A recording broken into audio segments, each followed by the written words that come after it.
আমি তো ভাবি এই উম্মতকে তো দাড়ি দিছিলেন জান্নাতে যাওয়ার জন্য। কি কি কি জন্য? কার কারণে পাইলেন? নবীজির কারণে। এই উম্মত দাড়ি দেখা জান্নাতে চলে গেছে বহুত, আরো চলে যাবে বহুত। কিতাবে আছে, কিতাবে জমানার সবচেয়ে বড় মুহাদ্দিস মারা গেছে।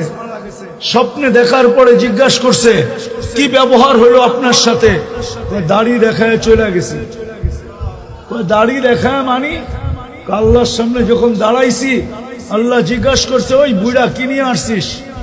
তখন হাদিস মনে উঠছে, সাথে সাথে বলে ফেলছি সাদা দাড়ি নিয়ে আসছি, আর কিছু নিয়ে আসি নাই।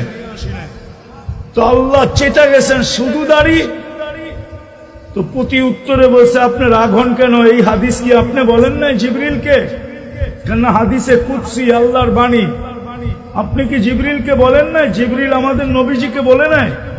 নবীজি কি সাহাবায়ে কেরামকে বলেন নাই? সাহাবায়ে কেরাম কি ওনার ছাত্রদেরকে বলেন নাই?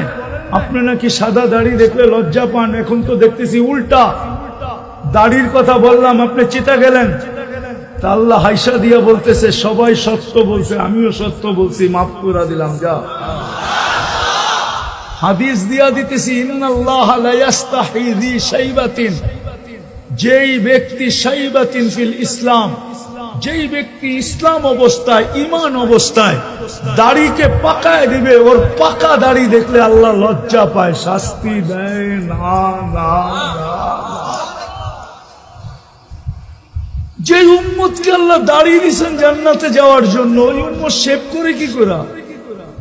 আচ্ছা এটা বাদ দিলাম, মদিনা মুনাওয়ারায় যখন হজে যায় তো দাড়ি ছাড়া যায় কি করা? আমার তো যুগ বিয়োগে মিলে না, কিন্তু হাজারো হাজিকে দেখি বাংলাদেশি দাড়ি ছাড়া রওজার সামনে দাঁড়ায় আছে। কেননা ও দেখো আর না দেখো, আমাদের নবীজির রওজার সামনে দাঁড়াইলে নবীজি তো দেখে। ওলামা বলুক না দেখে না, দেখে না, আমাদের নবী